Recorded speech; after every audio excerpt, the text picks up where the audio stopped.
Good morning, everyone. Welcome to this morning's Family and Children's Services Overview and Scrutiny Committee, Thursday the 7th of September. We have two substantive items for today's agenda, but I want to start off, first of all, with apologies for absence. Yes, Chair, I've received apologies from Mr Hodgson, Canon Rickard, Councillor Chicken, Mrs Houghton and Mr Sanderson. So it's probably, before we go into the minutes, this is probably a good opportunity for me to just quickly say a massive thank you to Councillor Richard Dodd, who was Vice Chair of this Scrutiny Committee. He used to be Chair of it many moons ago. Councillor Dodd is now chairing a Health Scrutiny Committee, and the new Vice Chair is Councillor Chicken, Eve Chicken, who was unable to make today. And it's also a welcome as well to Councillor Scott, your first meeting. Welcome on board, and I'm sure you'll find this a very interesting Scrutiny Committee to be on. So now, if we move on to the minutes, which are recorded as page 1 to 4 in your agenda pack. Remember, it's about the accuracy of those minutes. I am not seeing anyone indicating anything about those, so with your permission, I will sign those off as an accurate record. Item number 3 on the agenda, the standard, is the disclosures of members' interests. We have our publicly published disclosures. Is there anything on today's agenda which anyone has a particular pecuniary or non-pecuniary interest in which you wish to declare now? I'm not seeing any hands, so that's fine. We'll happily move on. So, to the substantive part of the agenda, we have a report of the School Improvement Team 2022 to 2023. It's going to be taken by David Street, but I first of all want to bring in Guy Renner-Thompson to announce the report, and it's on pages 5 to 14 in your agenda pack. Guy. Thank you, Mr. Chairman. You've brought me in early, but I will speak anyway. This is one of those reports that we're most proud of. I'm sure members here will be quite sick of myself and the leader and other members of the administration going on about it, but as we know, you have to repeat something 10 times before it sinks in with the general public. We have seen huge improvements into the Ofsted ratings of our schools over the last, well, even 10 years. I don't want to tell a little story of the impact this has. The other day, myself and Audrey and the Deputy Leader, Richard Wearmouth, went to visit Axo Nobel in Ashington. And he was explaining to us that he puts together packs for the directors of the company over in Germany as to why they should be investing in Ashington in particular. And one of the things he has to explain to them is the quality of education and schooling in Northumberland. Not just because they want well-educated staff for their factory, but also because they have to explain to senior members of staff who will be moving to this factory from all over the world that there is a good quality of education for their children for when they move to Ashington and when they move to Northumberland.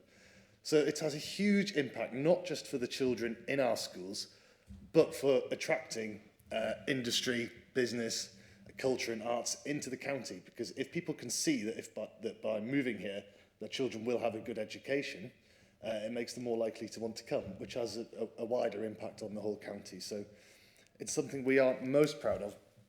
And if I can draw your attention to, because I know you'll have questions about this, the withdrawal of the grant, item 6.4, the School Improvement Monitoring and Brokering Grant, which was introduced in 2017, and then withdrawn by the Department of Education in 22-23. This is something that the County Council did object to, and if you look online, you'll find the list of respondents to that consultation, and we are one of them. The response from the Department of Education is that they had increased general schools funding by some £3 billion over that time. So by withdrawing 50 million from the school improvement grant, it wasn't going to be a big problem. And also that there were local authorities that weren't using that grant the way they should do. We disagreed with that.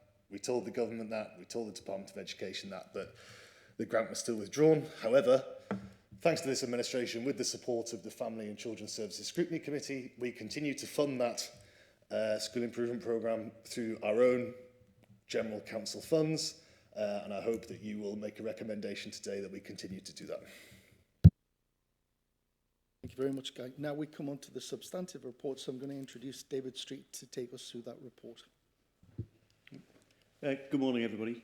Really pleased to be here to be able to share this report with you. I know you will have all read it in detail, but I've just got a few other headlines to run through with you to further our thoughts and discussion on this topic.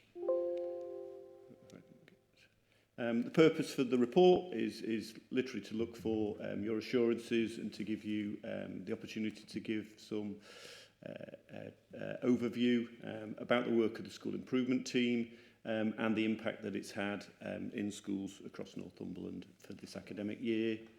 The key issues are relatively clear. The Ofsted outcomes in particular are the highest that Northumberland has ever seen. And that is against a background where the actual framework for Ofsted is the benchmark is as high as it has ever been also, which is directly impacted by the work of this team. And this team has been solidly focused on improving school performances, which is clearly demonstrated in the Ofsted outcomes that we currently have. I've got to mention in here the slide about Key Stage 1 and 2. Pupil performance is bouncing back to sort of the pre-pandemic position that we were in. There's a similar message coming through from for Key Stage 4 and Key Stage 5 as well, but those results are not validated yet, so it was a bit difficult to add to the report at this point in time, but that will be coming to you at a later date. And also the point that Guy's just made really regarding the monitoring and brokering grant and how the service has managed to continue its performance without some of that funding, which at one point it did look like that might have been a challenge to the service, but we've managed to overcome that. Hopefully you'll see that through the report's outcomes. This background slide is quite historical now, but I think it is valid to say that literally 10 years ago, the local authority was in a position where Ofsted came and inspected the local authority by actually doing, I think, 27 inspections in 2 weeks. So the schools got a really high number of inspections. There must have been no inspections taking place in the rest of the country, I think, that particular point in time. But the view was to, yes, inspect the schools, but also, as a result, to reflect upon the quality of the local authority's offer for schools. And it said the local authority was not well placed to provide an accurate and up-to-date view of each school's performance and the progress made by pupils. It was a failure at that point in time. A lot of work's gone on in remodelling, starting small and growing to the team that we've got in place today. And again, directly back from that starting point, which is a while ago now, but the fact that the Ofsteds were not strong and the schools were not prepared for their Ofsted inspections at that point in time, we now have the polar opposite to that. Just some of the figures, you will have seen these in the report. We are across the board looking at positions pretty much where our good and better percentages are both higher than the North East, and also the national average is the one that's not in the case there is just with special schools, but it is a small cohort of schools. It's still incredibly important, but one school's worth 10% there, so it's quite a challenge sometimes to keep those figures as high as we'd like them to be. Looking across the piece at the bottom, the 163 schools, we've actually got 167, but for our reconverted academies and don't have an inspection result yet. But of the 163, looking at that 94-ish% good or better outcomes is a strong position to be in, and one which has grown over the time period since I mentioned the background position. Some of you may be interested to see how we sit. This isn't included within the report, but certainly everyone can have a copy of this following this meeting, which is really a reflection about where we sit in the North East. If you look at the figures, this was May, so we are at 94% now, so that would put us joint second. And again, that's a position which has been growing over time. Back in 2013, I think we were the poor relation, but in a much stronger position. and also quite a build, I think, in reputation with the other local authorities in terms of what we can offer and folk looking to us to support and deliver on programmes going forwards based in that school improvement background. Just some details of numbers again of what's physically being delivered. So this isn't people sitting writing some policies and then handing them over to schools to just deliver. It's not that. It really is hands on the ground, boots on the ground. We've got 112 schools which were directly involved in terms of providing a school improvement partner for them, a named school improvement partner for them. The other schools we are also have boots on the ground and also engage with, possibly from a SEND perspective or an inclusion perspective, certainly for all from an Ofsted perspective as well. So just if we don't have that formal agreement of a school improvement partner, the other schools still continue to get a universal level of support, which they value. So, you know, it's over 1,000 visits to schools, including all schools. It's about 6 visits per school. I'm not saying that every school gets 2 visits every term. It's not quite in that position. Some will get a little bit more, some might get a little bit less. But certainly it's having that capacity to deliver in schools that sort of quantity of visits both builds our reputation with those schools and also supports those schools incredibly well to make the progress that they are wishing to make. We've got an element of support at the minute is around head teacher resilience, welfare and mental health, and that is a bit of a theme for us all. But just again as an example, the 60 head teachers have benefited from mental health support that the school improvement budget has funded, and those programmes in the next cohorts will continue. We've actually got one of our heads and possibly more now who actually is nationally recognised as their ability to support with their own work and welfare, but also that of other head teachers. She describes our introduction for her into that programme and now her mastery of that programme as being life-changing. And other head teachers have also commented in that as well. Over 100 schools use the school improvement team to support their head teacher appraisal cycles, so that is about supporting individual head teachers and governing bodies to drive their schools forwards. We had 50 teachers inducted in their first years of teaching last year. Sometimes that's a light touch approach, but with some schools that's more hands-on approach. 140 schools use the team for moderation and assessment for Key Stage 1 and 2 to ensure that we've got robust assessments in Northumberland, and when we report to you or anywhere in terms of our outcomes, we know that those outcomes are robustly monitored because we do that collectively and support a high proportion of schools in doing so, all of them, they're at Key Stage 1 and 2.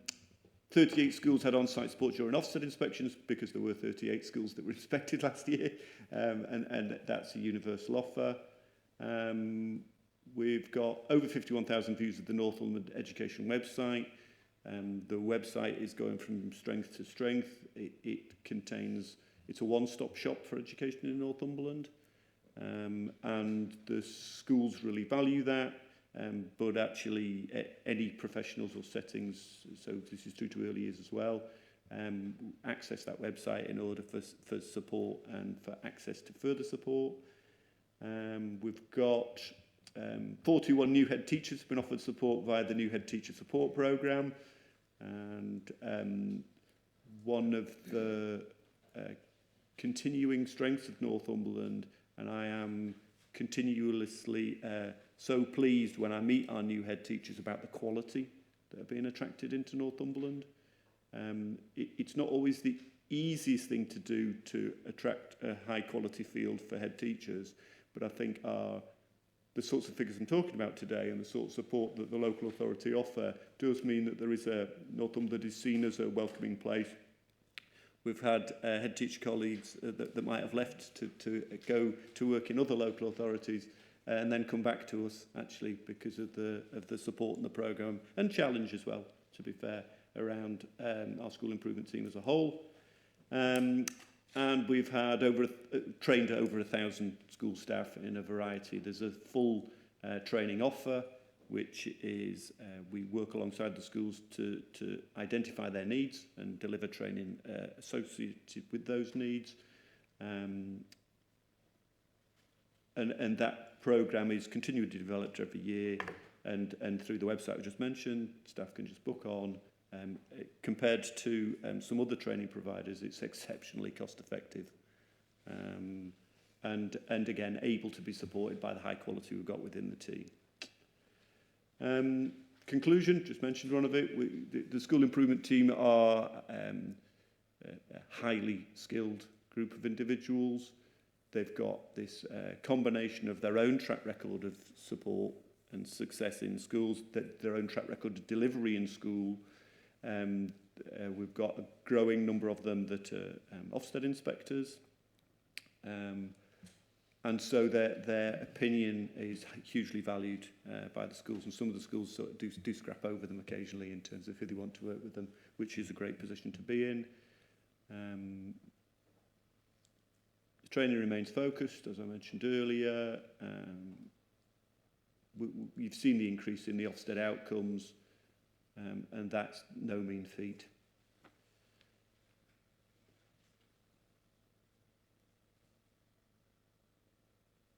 Guy Renner Thompson mentioned before the gap for that did occur with the school improvement monitoring and brokering grant being pulled away, and there was a risk there, but we've overcome that risk to date.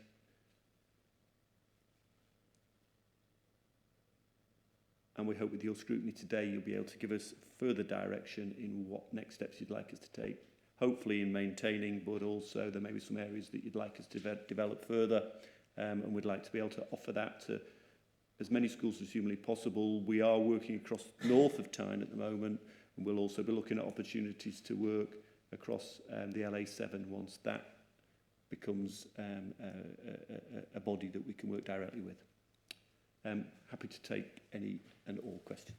Thank you, David, for that very comprehensive report on the school improvement team.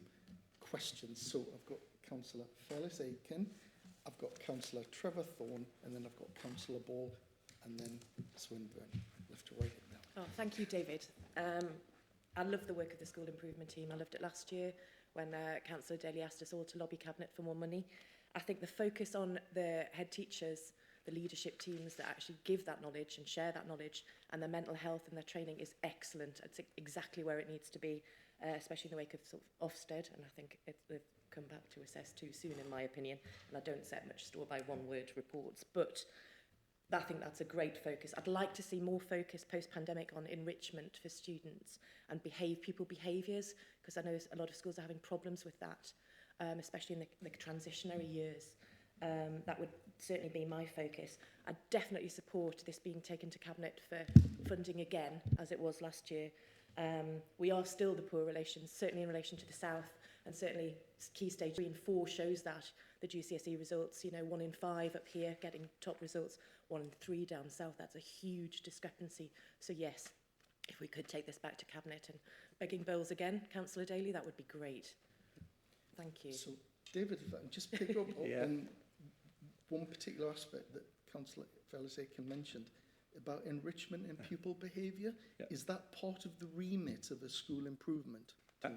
Absolutely. Personal development and welfare is, I'm not saying it's always a quarter of, but is a key focus of the school improvement visits. The reports, there are all the schools that have a school improvement partner get a report termly, and there is, as I say, a section within that which it helps us do two things: both support the school as an individual school in terms of some of the challenges they're having, but also enables us to review across lots and lots of schools to see what the challenges are in those particular areas, so that we can again maybe change our training programme or look to other providers who might be able to support us with developing better practice within schools. Councillor Trevor Thorne. Yes, great report, makes very good reading. My question really is just the hard hits, the impacts of COVID, you know, the effects they have had on attendance, on discipline, on gaps in children's education. Do you think that we've sorted, or are we still sorting these problems? There are a lot of challenges in the list you've just given. You're quite right to highlight them. I think those, as a list probably of priorities in every school improvement plan, you'll find those priorities sitting there and getting to right at the top of the list.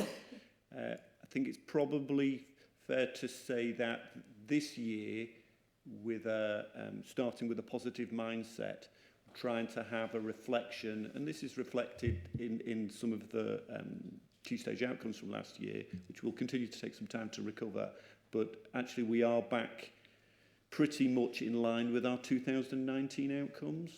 And this is just from an academic basis, but the fact that we're in line with those pre-pandemic position, therefore trying to give all of us a confidence that, okay, let's draw the line there. Yes, obviously, let's identify those challenges that still remain, and there are many. But we are back to where we were, pretty much. You'll be able to find some pluses and minuses in different areas of the outcomes, obviously. But we are pretty much back to where we were, and therefore we're now in this position to kick on even further. I think that the fact that we are beyond that point is recognised by the multiple Ofsted reports. So I think that is a key piece of evidence. But at the same time, for example, a week tomorrow, we're having an inclusion summit. There are 140 schools attending the inclusion summit. That is about how we need to work differently now to maybe how we worked before the pandemic, particularly to support learners who might be presenting with high levels of anxiety, for learners who maybe don't respond to the reward and challenge, reward and consequence models for behaviour management that schools have been very successful with in the past. We're finding for a certain proportion of learners post-pandemic, that's not as effective as we would like it to be, and therefore we are looking collectively for new strategies, relationship policies, different environments, different ways of delivery, actually, not for all pupils, but for some pupils, in order that they can still progress and meet their own personal potentials. Again, every school has this at the top of their priority list. We're pulling together their expertise that already exists and bringing more in. The Inclusion Summit a week on Friday is just an example of another stepping stone on our journey to continual improvement. You're happy with that response? That's very good. So next two questions I have from Councillor Ball and then Councillor Swinburne. Councillor Ball. Thank you, Chair. So I've got a couple of comments to start with, then some questions. I've mentioned it before about reports. It drives me insane when it's over 50 or over 1,000 when it comes to visits or inspections or things like that. There's a date and a time these reports are wrote. We can have 100% accurate figures because over 50 could be 1 million or it could be 51. And it's the same with over 1,000. So if we could have specifics there. 41 new head teachers since 21. Is that for me, that seems quite a high number. And being a head teacher used to be one of them positions of prestige that you stopped in for a very long time. So 41, is that an unusual blip? Or so I'm just wondering about that because it seems quite a high number to me, considering. With the special schools, only 80% of class is good or better. We're really excelling in everything else. We are beating the national average and the local averages, but with the special skills, we're 9% below. I'm just wondering why or what's been put in place to be able to make sure that we're at least meeting the local average and exceeding like we are everywhere else.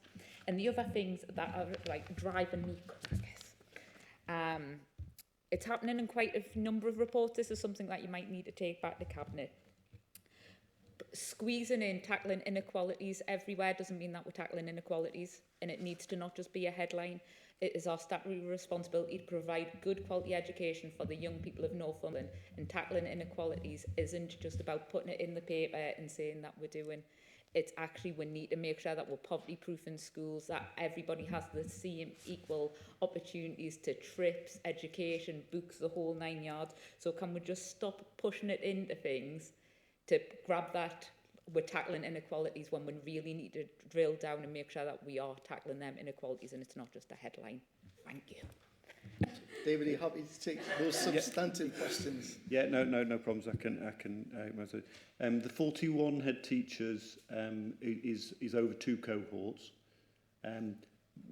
We don't always have all of our head teachers start on the same day, so it's not necessarily 1st of September start. There are some Christmas starts and so on and so forth. So that's taken over cohort probably 2 years actually who've been involved in the programme.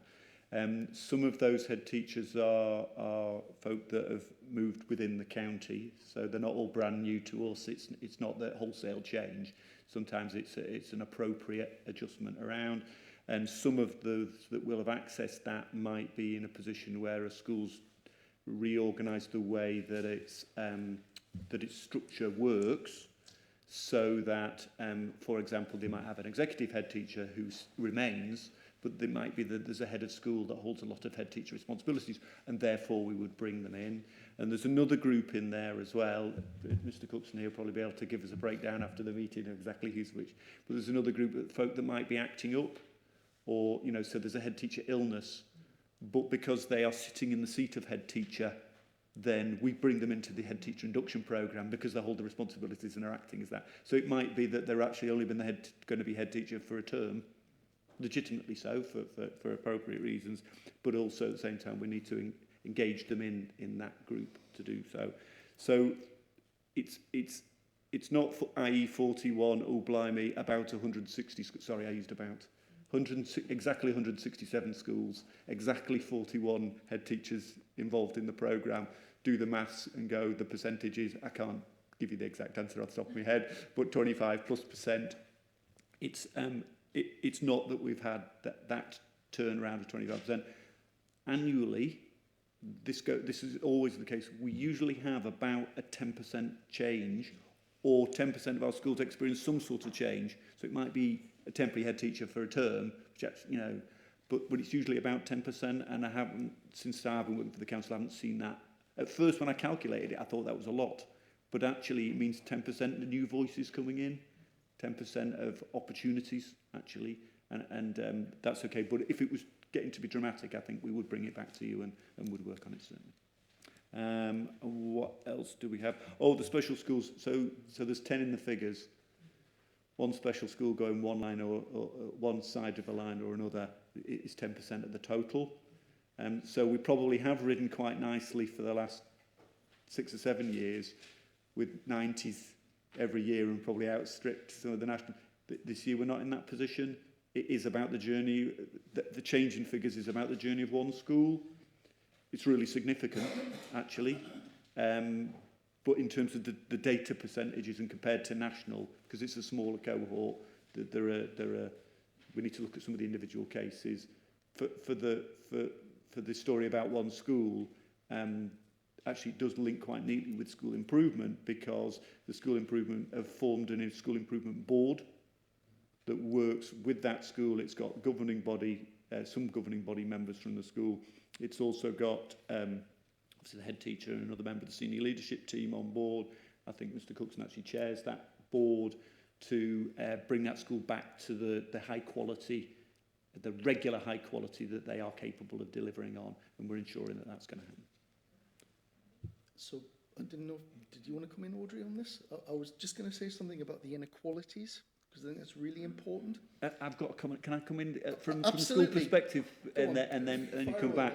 Okay. In terms of our analysis of where we're going well, both with individual schools and also with pupils and cohorts within those schools, one absolute reoccurring theme for us is that of disadvantaged learners. I'm not a big fan of the term disadvantaged learners, but it is the national definition term used. But and actually, it is that group, though there are successes within that group and that cohort and those young people. There are lots of successes within those groups driven by schools. They're not as successful as their peers. And as a result, even though you're right in the report, it does encourage us to say where does it link into the corporate plan, etc., etc. So inequalities will be mentioned in that. But actually, behind that, and possibly something for us to reflect on that we weren't explicit enough within this report, is about that a huge proportion of the challenge and support is directed at the performance of that group. And I don't just mean academic performance, also mean about their pastoral abilities, we had mentioned about inclusion and relationship policies and so on and so forth. Pretty much the group that we are focusing on is that group, is those disadvantaged learners, to close that inequalities gap. We do not find it acceptable that one learner in a school in Northumberland is more likely to do well academically and with their future employment, and also to have a healthier life as well, actually. We find it completely unacceptable that the only reason the pupil sitting next to them doesn't get that is because their parents don't earn as much. So that is fundamental in all of the work that's through here, but we should have made that clearer. Good point. Valid point. And I think Audrey wants to come in as well. Thank you. That's that side. Thank you, Councillor Ball. David's absolutely spot on, and I think one of the things we haven't said clearly in the report is we have 5 members of the team. It's led by Dave Cookson. We have 5 members. One of those members is dedicated to disadvantage. One of those members is dedicated to SEND. So actually, the 2 areas that you've picked up on are absolute aspects of focus for us. We could talk about all the wider inequalities, but you should get that across reports across the whole year. And actually, you've given us a really clear direction to make sure that we're clear to point those out for you rather than feel like it's just a headline report. And we will make sure that we're explicit for members of Scrutiny Committee. But really to strengthen everything David said, because that is a huge focus for us. We do talk about all of the children and not some of the children in Northumberland. And again, I think that is a really good question to ask, because there is a danger you can do something as a ticky box exercise. So I'm really happy that that question is drawn out, the fact that we need to articulate more about what the school improvement team and actually what in terms of children's services does to be part of that inequalities programme. And because there isn't a silver bullet for one thing, it's going to be a number of actions, and this is a massive part of how we can transform lives. So I think that's a really valid question. So I've now got final 4 speakers. So Councillor Swinburne, Reverend Lennox, Councillor Watson, and I've also got Councillor Seymour, and then we'll draw that to a close. So, Councillor Swinburne. Thank you, Chair. Thank you for bringing this report. I think it shows a lot of very detailed and welcome information. David, you mentioned about going back 10 years, which I think is really appropriate, because I'm going to go back 10 years now. Prior to being elected, I was a parent governor, and I attended a number of governors' meetings where in those discussions, it came up a few times as to what support do we have to get from the council, because we didn't feel it was very good. And do we have to have that, or can we buy it elsewhere because it's better? And that was a situation all those years ago.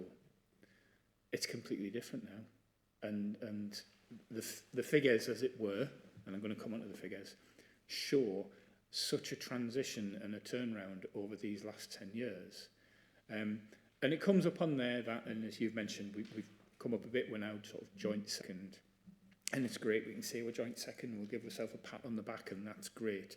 But it's not about the figures and about doing that. It's about the structure and support that we're now able to offer. And that then passes down to the standard of education for our children across Northumberland, and that's what it's all about. And that goes back to being a parent governor and saying, we're not getting that right support from the council, so we wanted it from somewhere else all those years ago, and Ofsted came in and, marked accordingly. So there's such a huge turnaround now, and, we need to look at the team in Northumberland and you know, the teaching staff, etc., who've worked so hard to pull that around, and this is what we're seeing in front of us now. There's one thing I want to pull out, and it's section 7.4, and it says one specific area focused on is brokering the support for the heads up for HTs, for the head teachers. So I think that's absolutely fantastic. So I'm aware that you've worked on that. I'm also aware that we have things in place for our children. We've got COOth and things like that. It's that middle bit. It's the teaching and support staff. Do we have anything in place for their mental health and well-being? And if not, is that something that we need to address? Thank you. I think the way that we support that middle group, or the way that we're directly influencing that middle group, is in and around the school improvement partners. So as part of their visit, there will be a discussion about how the school collectively, and it's both students and staff, but staff are an important part of that, how their resilience level, if you like, the morale of the staff and the reasons for that. One of the things that I've just been putting together a paper for head teachers, actually, continuing, and senior leaders, continuing along the theme of supporting them with their workload and welfare. But actually, one of the points that I make in that is that those head teachers need to demonstrate the right way of going about things. In terms of their workload and welfare, they all will share a lot of strategies and techniques with the staff and share their expectations with the staff. But if they then go on to demonstrate that they're working 12 hours a day, 7 days a week, the role modelling of that brings that to staff, and staff maybe feel that they need to do those excessive hours as well, which we all know can actually be detrimental to your impact, not beneficial in terms of doing more hours and burning the midnight oil. Certainly, I'm personally at the moment trying to encourage head teachers to not just work with their staff about their workload and welfare and how they should be operated within school in terms of expectations within policies and those sorts of things. So not only are we expecting them to do that, but also expecting them or encouraging them to demonstrate what that looks like in continuing to be a high-performing, quality professional without having to put your own health at risk in order to complete what's required. So there's some role modelling work going on there. I'm just going to bring in Dave in terms of other training and opportunities that staff have. Dave, could you pop the microphone in? Sorry, of course. We offer training for teachers at every level, from the ones in their very first years of teaching all the way up to the head. And within that, there's always an element of mental health support. So that is our job. If we can have happy staff, we will have likely better outcomes in schools. We have Quell. Yes. So Quell is paid for by the local authority, and that's available to all school staff, in particular that middle band that you're talking about. So there is support there, and one of the main focus for the team is to ensure that we look after staff through the support and the challenge to make things better. Thank you. Good question to draw that out.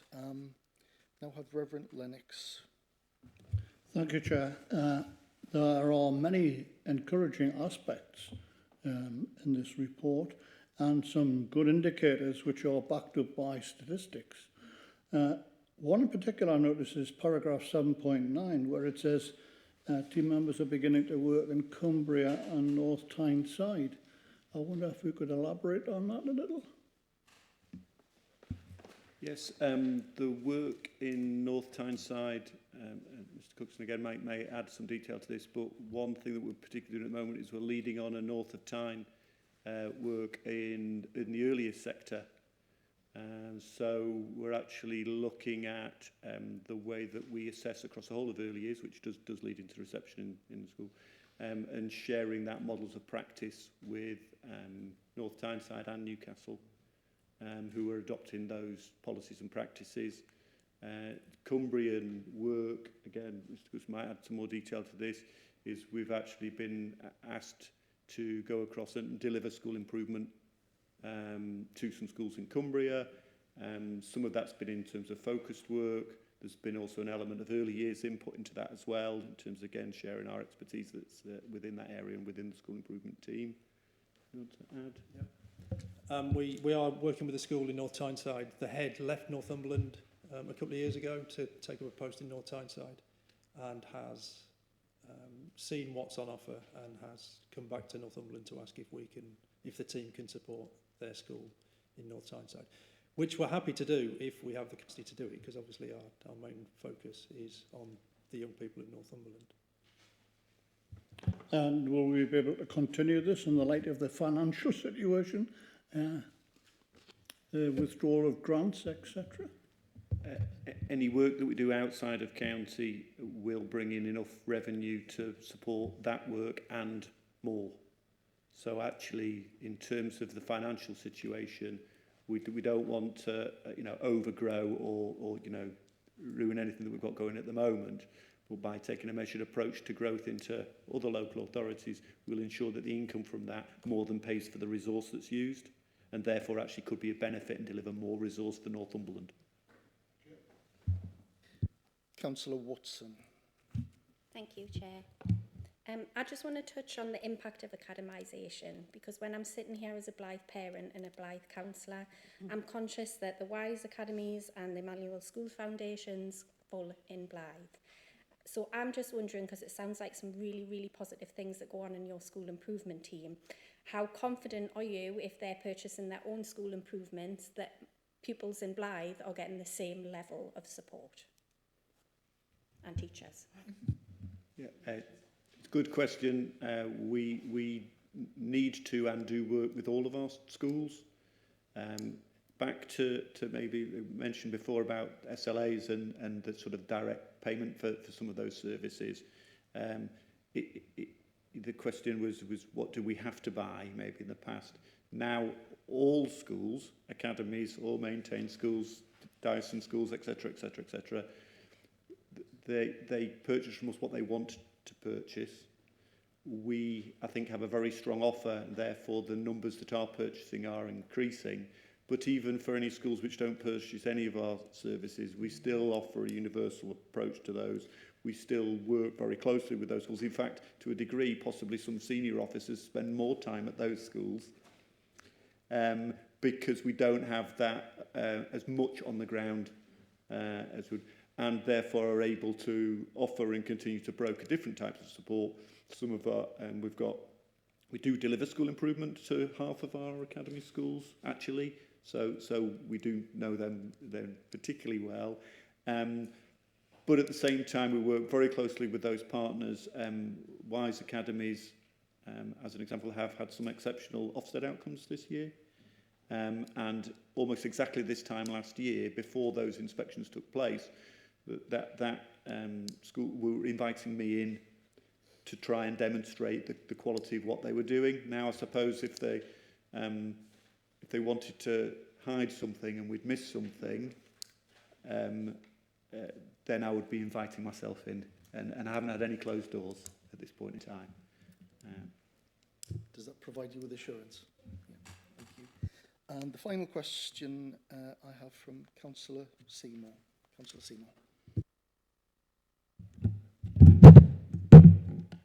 Thank you, Chair. Yes, actually the question was asked by this gentleman here about the grant funding, really. And I was just wondering whether there would be any chance of it being reinstated by government, and if not, would we carry on funding this from the authority that we've done so far.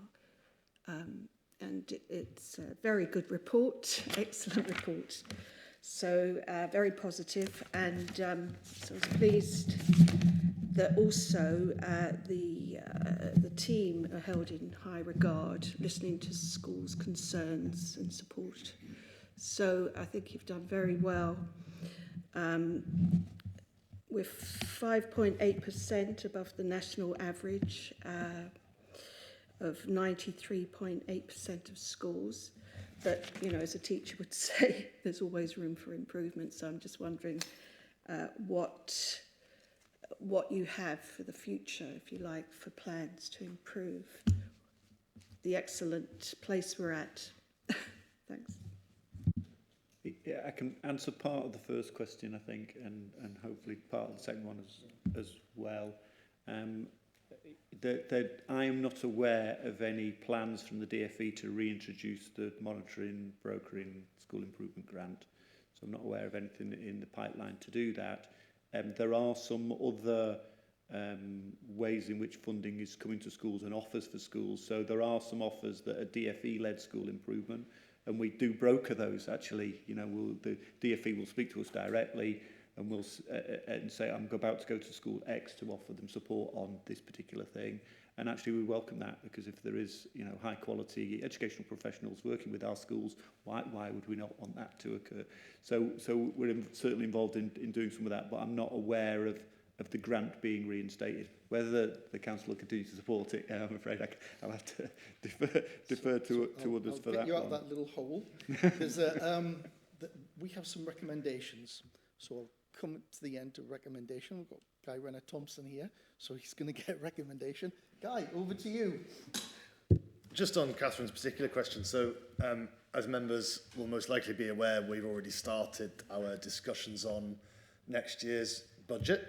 And the other day, the Cabinet and senior officers sat down with the Finance Officer, and we made it very clear that this is a red line for us, that this service cannot be part of any discussions to do with savings within the council budget. And we'll be putting a recommendation on at the end if you support it. So thank you very much. We've had a really comprehensive question and answer session here. Just a couple of things from me, because David pointed out at one of the early slides that journey from 2013 to now. And I just wonder whether we're missing a bit of a trick here, and maybe it's already been done, but it seems to me this could be a case study for some local government or like Thames Education Supplement, because it is telling a really positive story about a department, a section of this council, which had a vision and a mission and has achieved it. And I just think there is an opportunity. So it's kind of a challenge I'm going to put to officers to say, look, how do we articulate this story, not just to families in Northumberland, but wider? Because I think there's some really good practice which has been done here. So it's kind of more of a challenge than a question, but I will leave that with you. But I do think this is a story that we should be telling and be very proud of, because it has been led by some very dynamic staff. So I will leave that one. So you accepted. Jolly good. Right, we'll get a report on that and we'll pick up our lovely newspapers and you'll all be in it. Right, so we have the report of the school improvement team. There are some recommendations in there which I'm sure everyone is going to agree with, and I think we have achieved, particularly reviewing the performance and commenting on teams and also providing them with further direction. I'd like to make an amendment to the final recommendation, and that final recommendation currently reads, note the changes to funding imposed by the DFE. I'd like to add to that and request that the county councils continue to fund this service, which will give, I think, Guy some backing when we come to have that debate about our financial support across the whole county. So I'm not seeing anyone disagree with that. Chris will make a note of the amendments. So on that basis, I'm happy to sign that off as our recommendation as a scrutiny committee. Good. We now move on to the next report, which is the SEND Strategy Progress Report. What I'm going to do with this one, it's pages 15 to 24. I'll bring Sam Barron in first, and then Guy, I'll bring you in if that's all right. So Sam, over to you for this very important report. Thank you. You've got a detailed report about the progress that we've made against the actions that were detailed in our SEND strategy. I'm going to just talk through some of the highlights here. There we go. Talking about the first priority, that's working together. We have our local offers in the final sign-off phase now. It's had a very extensive phase of consultation and engagement with parents and carers to design it. So the local offer, we have one already. It's on our website. But parents and carers had said that it was quite difficult to find the information that they wanted. So this local offer will be going live this term, and it has been designed with parents and carers to actually enable them to be able to search for and find information about SEND. Co-production is probably something that you're going to hear me talk about quite a lot. I think it's a big focus of work. We know that we are doing co-production well in specific examples, and I've got some examples here that we can talk about where we've done co-production well. But we are aware that we have more work to do. So our good examples, and there are more than these, around our sensory processing pathway. So, and I'll talk a little bit more about the sensory processing pathway in the next priority. But this one is about how we've worked with parents and carers on the steering group to shape the delivery of that service, the shape of it, how it's going to communicate with families and how it's going to operate. Family hubs, we've worked with children and young people to talk about how we can make family hubs child-friendly places. And when we talk about co-production, I'm going to look to Audrey here, but it's not just about SEND. Co-production is about a way of working where we listen to the people to whom we provide services to and work with them to develop and improve our services. And I think that we will be looking at it across a wider partnership. I don't know if you want to come in there. So what's really important is SEND is hugely important for us in children. So you'll recall, this time last year, when I was sat in that seat, it said Director of Education and Skills. It now says Director of Education, SEND and Skills, for all the reasons of that huge importance. But what we can't see is SEND as an isolation or an island in terms of co-production. So this is a system approach. We've got to ensure that our partners, some of which are health, our schools, our industries, etc., will talk about pathways for our young people moving forward. And it's really important that that is a framework that we design together. So it's not going to be something that this team or this council say, this is the framework. We will co-produce that together so that everybody is bought into it. And that helps our system and strategic partnership work for everybody so much better and so much more clearly. I think that, just to put into context that this isn't just about a SEND co-production, it is everything. And in particular, Jill O'Neill and I are leading some work on this across all of the system partnerships.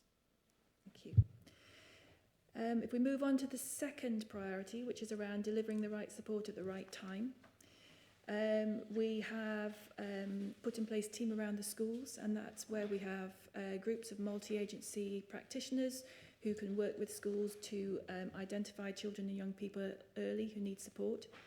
In particular, we've got 6 education early help assessment workers, and we had hoped to promote early identification for children, young people and families. Our target was 200. Last year, we achieved 420 families that we helped. And that work has been particularly key in terms of identifying children and young people who, and often it's around social, emotional and mental health. It's about ensuring that we connect the right service and the right support to that family at the earliest opportunity. The sensory processing pathway that I mentioned earlier, that is due for launch in October. That will consist of an online, freely available resources for children, young people, schools, health practitioners to be able to access, and pathways through to be able to be assessed for sensory processing needs. We've also been having a look at our graduated response for mental health. So it can be quite a complex picture in terms of accessing support for mental health. There are a lot of services out there, and it's making it very clear and signposting to our schools and across the wider community and partnerships which point you go to, for what need. So the graduated response has been, it's currently being written up. It has been agreed with our health providers, our health commissioners, with schools, and we will be producing that, but tailoring it for all the different, so advice for schools, advice for health practitioners, and it's also going to be on the local offer as well, so that parents and carers will be able to find, if they want to seek help directly, they will be able to find the most appropriate support for their child. If we move on to inclusive education, just as David has talked about a lot of support around school improvement, we're also doing a similar amount of support for schools specifically about SEND, some of which overlaps with the SEND improvement work.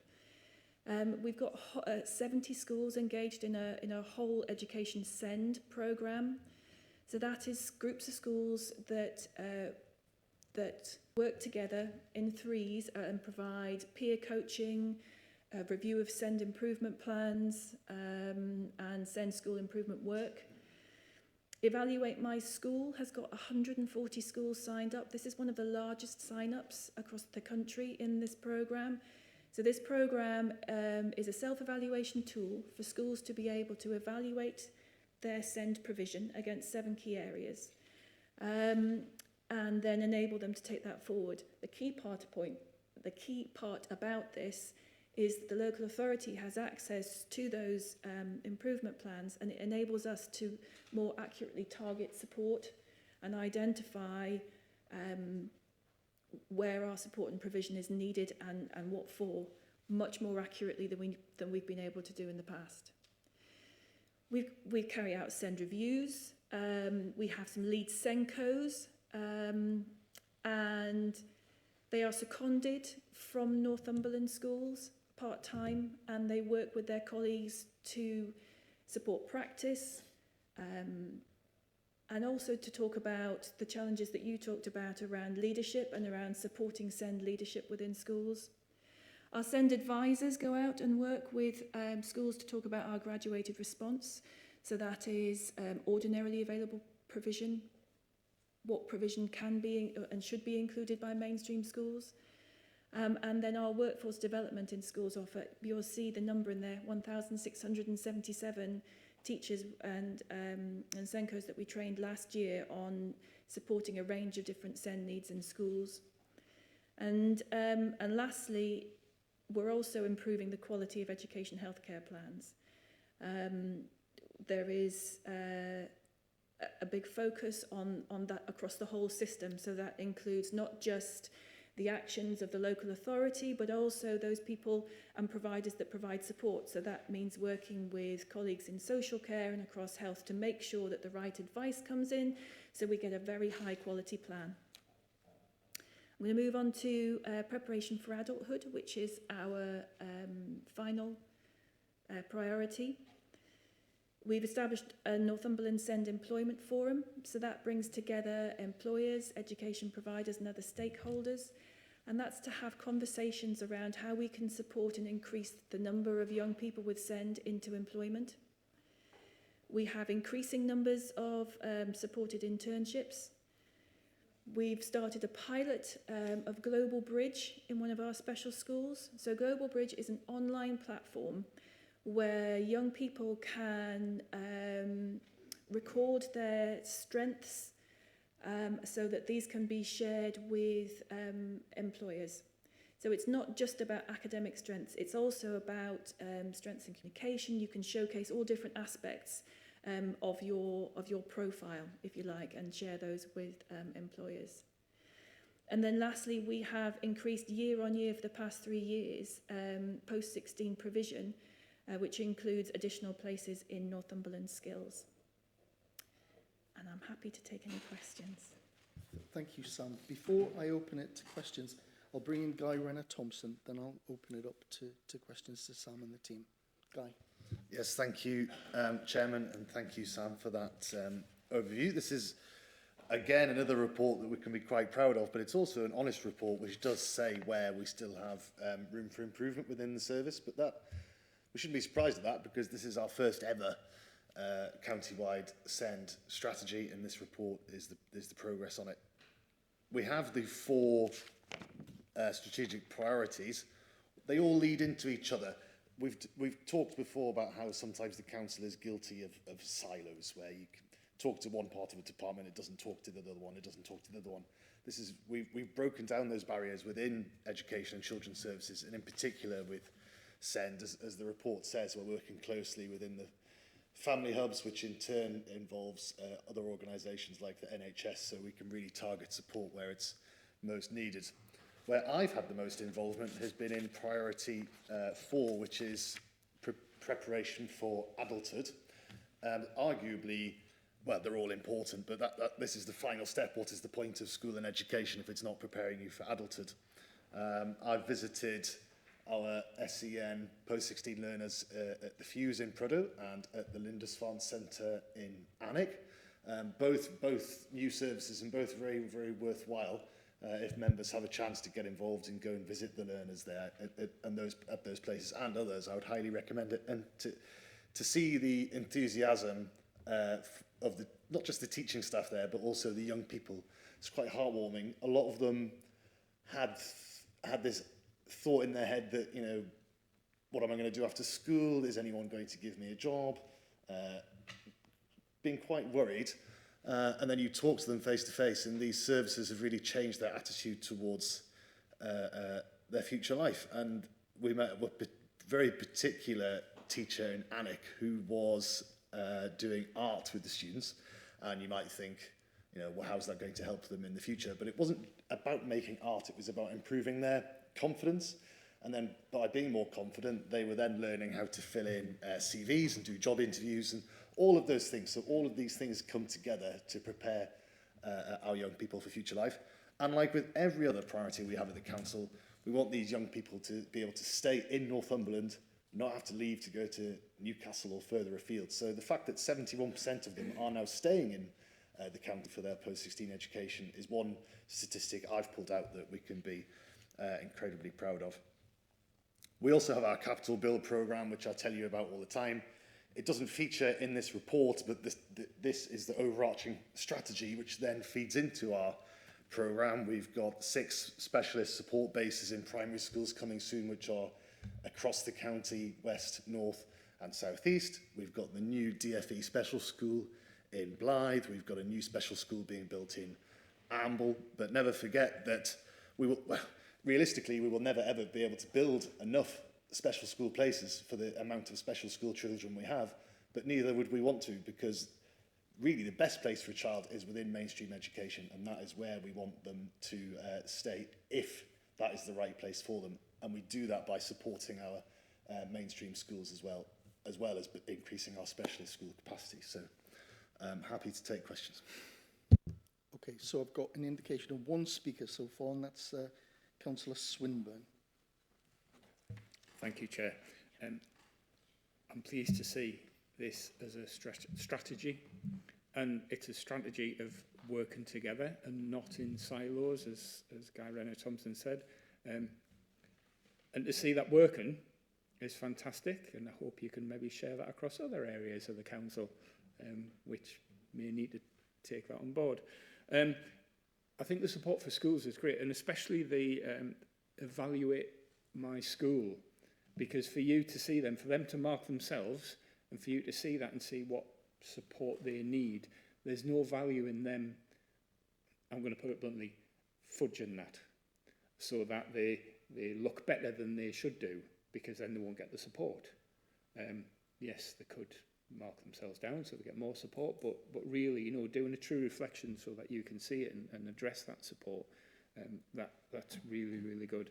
The thing that really stands out for me is on priority 4, which is preparing children and young people for adulthood.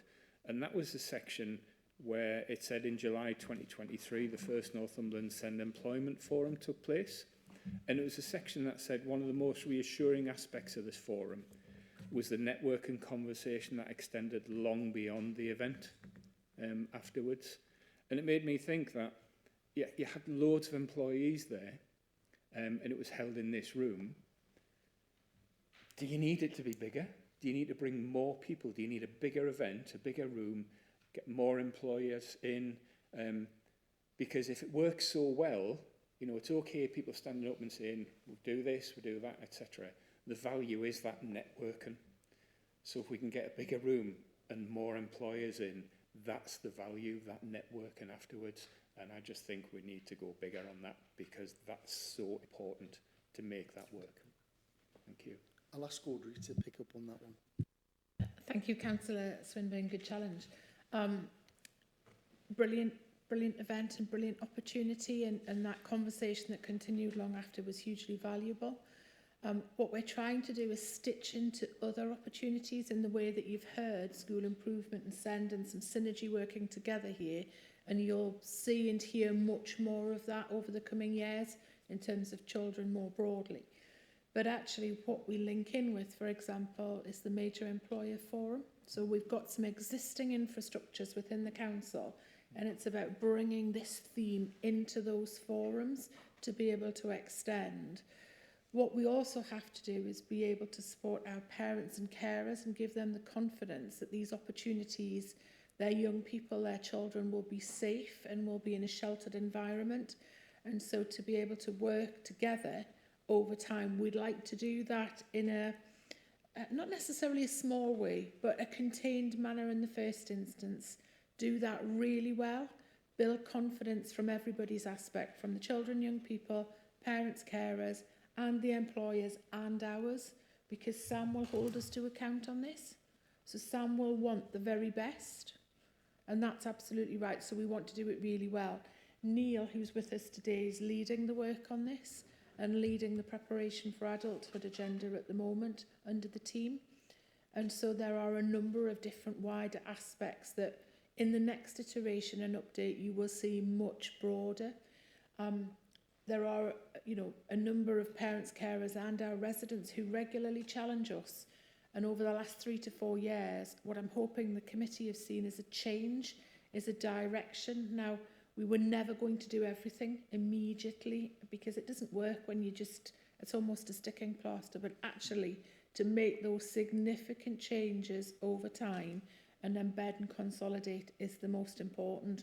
And I'll go back to that comment I made earlier about all of our children and not some of our children. Thank you for that. Councillor Ball. Thank you, Chair. So, we have 6 staff that are doing the early identification that have reached double their target. I'm just wondering, are we linking into future budgets? Because if we're identifying twice as many people that need support, obviously it is going to have a knock-on effect further down the line for support services that are needed. And if we're identifying with 6 staff, do we need 12 staff? Do we need to start linking into other services further down the line? The intensity of the support that's needed for children and young people moving forward, it is a strain on the staff as well.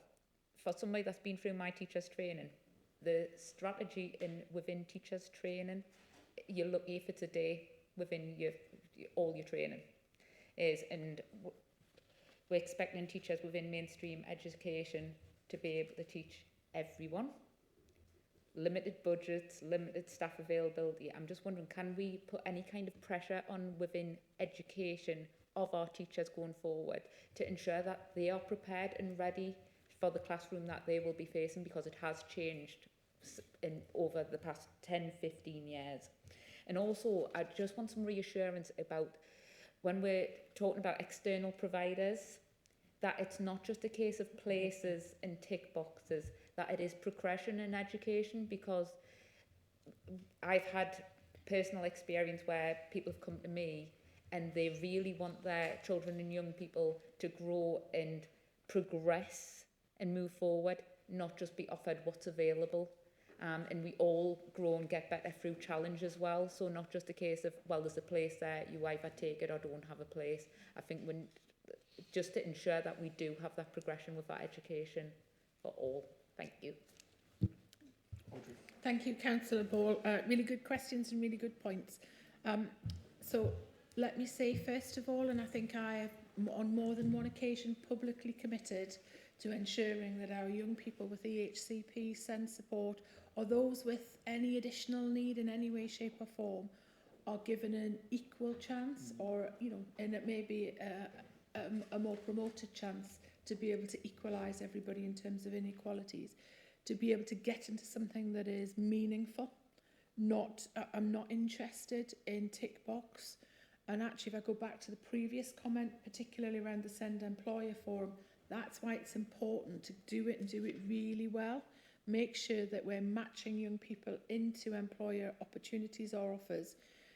What is really heartening, we're having some conversations with employers at the moment who are very keen to say, let's not say what we need. Let's understand what skills and what the best attributes of that young person has and see how they fit into our industry. Now, we'll grow those over time. Not everybody's saying that at the moment. And there are a couple of national models out there that are swimming against the tide of perhaps the usual way of doing things. And we are really keen to explore those and see whether there are opportunities for Northumberland. But without doubt, that tick box that, you know, I don't want anybody to assume that that is absolutely nowhere near our rationale, our approach or our expectation at all. And then just to come back in terms of capacity, and other colleagues, I can see them desperate to press the button, so I won't say it all, I won't answer it all. You're absolutely right. So actually we are looking really carefully at volumes and teams and numbers of teams, staff and teams, to see what is it we need and what does the model look like of how we operate to ensure that we're still able to meet that growing need. It's part of our daily conversations, actually. David and I have had 3 conversations already before this meeting in similar veins, and most days we spend time talking about that. So I don't have the answers to it all because they're things that we change and do. If I could give you a really good example, though, if you remember, we put in place the Send Place strategy a year ago, and we looked at that and we modelled our previous Send school places and what our particular requirement would be. The gap between our modelling and the actual school place requirement was 4. So we're getting pretty good at matching that identification need and then managing the resource around it. So some assurance to you and the rest of the committee that that is part of our daily conversations, and ensuring that we have sufficiency within our team to match needs. It's always going to be a challenge. And, you know, we do have some numbers that we'll be able to share with you around year-on-year progression. You know, we've talked about the difference in school improvement 10 years ago. We've got those stats in terms of SEN as well, which might raise eyebrows, but it matches the national trend. So for us, a big part of our daily job to give you that assurance. And I think Sam wants to come in. It was just about the particular example. If we've got 6, do we need 12? I think when we think about early identification, it happens everywhere. It happens across education, across health and across social care. So this was an example where we had looked at our early identification and had felt we could do a bit better here. And so this was a particular focus of work to actually lift the practice in that area and empower our schools and other partners to be able to, early identify. And whether that has a knock-on effect on services, we're hoping that it won't, because for some of those families, that was the only intervention that they needed because we had identified and supported early. So I think it's around ensuring that we've got assurance of early identification across the system, not just in one place, if that makes sense. And there was another question about pressure on education for about teachers to be ready. I'm going to pass that one to David and to Dave. Yeah, a lot of the work of the school improvement team is working on schools' priorities. SEND and inclusion are right, and inequalities are right at the top of those priorities lists. So there is a lot of school improvement work which is revolving around SEND. It also links to the strategy, so the Lead Senko's programme and the SEND advisors certainly are ensuring that, because there is some really exceptional high quality practice in Northumberland, the trick is how do we get that exceptionally high quality practice in every school? and in every year group of every school. So the expertise is being held by our lead Senkos, who are the guys that are working in schools now, and by our SEND advisors. They work in networks to ensure that the Senkos themselves all share that very high level of ability, skills and knowledge. And also the ability for them to then work with their own staff to cascade those skills and knowledge, possibly into gaps of information that some class teachers haven't currently got, but are keen to get. I think at the same time, the Inclusion Summit is going to be working with a lot of head teachers, because we need to make sure that the head teachers themselves are informed enough to make sure they support their Senkos in supporting their staff and closing the circle in that. And I suppose from the other way around to that is that a lot of the work of our SEND support teams, if there's a referral comes in for an assessment for a particular learner, that actually the vast majority of their work is that, yes, they will do that, but actually at the same time what they're actually doing is delivering training to the teachers so that they can meet the needs, both identify, recognise and meet the needs of the learners in their classes. So we're sort of all over it, but it is a big thing to work on. There are a lot of teachers and there are a lot of different needs, and there's therefore a lot of different bits of training required to meet those needs. But we are trying to bite into it from every angle possible. That's great, thank you. And just thank you for the team, because obviously there is a lot of work, and just all the teachers within Northumberland, they are expected to take on many, many roles, and it's just to show our appreciation and to make sure that we're supporting them as well, because the last thing we want is to lose brilliant people because they feel underappreciated or the workload becomes too much. So thank you to the team and everybody else as well. Thank you. Councillor Scott. Thank you, Chair. So firstly, I just wanted to ask about the team around the school. Is that bringing back what was the LIST team in the past? No, it's a version of it, if you like. So rather than having a team, it is a group of identified practitioners who meet on a regular basis with a school, and they talk through children and young people that they have concerns about, and we share opportunities for signposting to support or suggesting different ways of supporting that young person.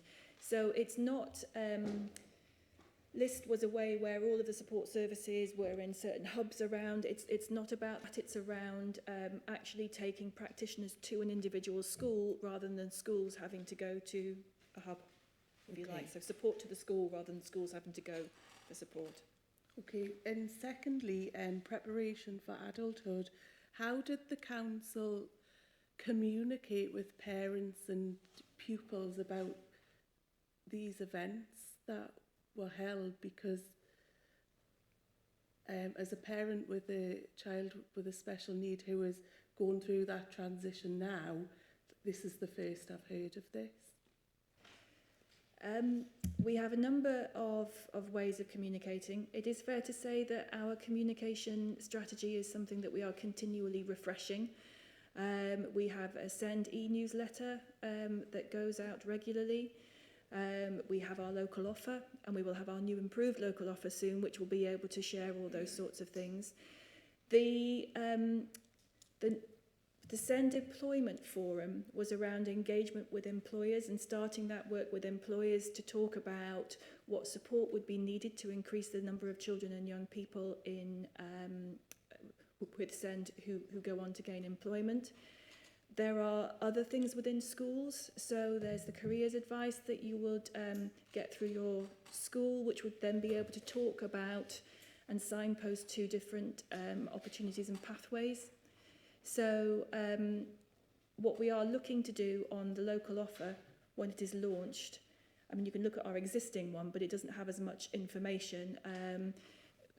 It will tell you more clearly about the different pathways that there are through from education to and throughout to employment or to community or all the different pathways that there are. Maybe it would be worth including this information in the reviews that you have yearly. Yes, and the education, improving education healthcare plans, the preparation for adulthood footprint within them is the one that we are actively working on strengthening at the moment, so that from year 9 onwards, and maybe even earlier for some children and young people, we are having conversations about what is it that you want to do when you leave school, what outcomes do you need to achieve in order to be able to get that. So we're really zoning in on that area in order to try and improve the experience of children and young people, and actively start talking about what will happen after school at a much earlier time. Okay, I'm just worried about the children that have been sort of forgotten, that are going through that now, that are sort of getting their plans revoked and no guidance. So that's something I'll speak to Audrey about. Right, okay. We'll pick that up afterwards, but a valid question. And probably just a timely reminder that we do have a task and finish themed scrutiny group on Send. So that's a really good opportunity to look at in granular detail what we're doing, and then hopefully, if needed, look towards changing delivery and priorities around that. So that, and Chris Angus, you will circulate the dates of, I think they've already met, haven't they? One. Yeah, we had one meeting to refine the scope of the task and finish group, because it was very, very wide. Yeah. So we've tried to narrow it down so we can be more effective. That has more or less been redrafted, so I'll share that with members and the future dates as well. Great, thank you for that. So I'm not seeing anyone else wanting to speak. So on the basis of that, we're asked to do two things. One is to note the content of the report, which I think we've done in some detail, and to support the next steps, which is a constantly improving and evolving support for SEND provision in Northumberland. So thank you very much, Sam and the team, for presenting that. We're now moving on to item number 6, which is reports of the Scrutiny Officer, pages 25 to 44 in your report. First one is the forward plan. Chris Angus. Thanks, Chair. So members may remember that last month was the first month that we did the new version of the forward plan and work programme. So this is the same again, where we have the details of decisions that Cabinet have already taken in the last few months, and then details of the decisions that Cabinet will be taking in the next few months. We then also have the work programme to consider at the same time. There's nothing that I can think of that Cabinet have taken that this committee may want to look at. And I don't think there is anything that Cabinet are going to be making a decision on that this committee wants to look at, unless members have anything they want to point out. In other words, other than that, the work programme is therefore just to note, unless members have any other items they want to add to the work programme in line with Scrutiny's role in the Constitution. Councillor Fairless-Aitken.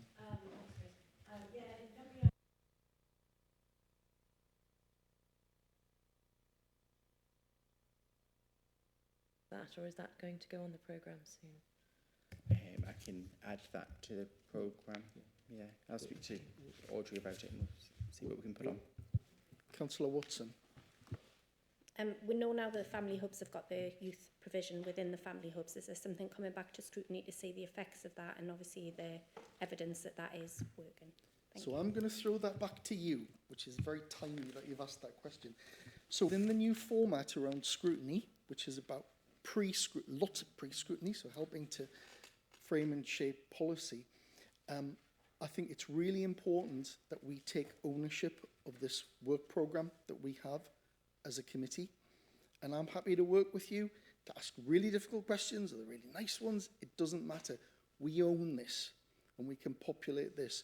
So I have asked Chris this morning to either set up a development session online, so we can all join on Teams and we can thrash this through and think of some ideas, or we can perhaps pop it on to the end of a forthcoming scrutiny committee, because I think it's really important that things that you've mentioned there about the family hubs and other things that we do as a council, that we look at, we examine. That's obviously what we're currently delivering, but also items where we can actually help and influence policy going forward. So I think that's very much what I would be wanting to do. So we'll set that up and send some notes out. So, I've not been informed of any other business. However, you're not escaping. So, can I ask that as you leave, that you, when you go outside there, you'll see the Look at Me Down Syndrome Northeast display, which is in reception. Please get your cameras out, take some pickies, post them on your Facebook and whatever social media you've got, and let's promote that. So we'll all go and have a look at this after the meeting. So thank you very much for your time this morning, and I'll see you at the next meeting. Thank you.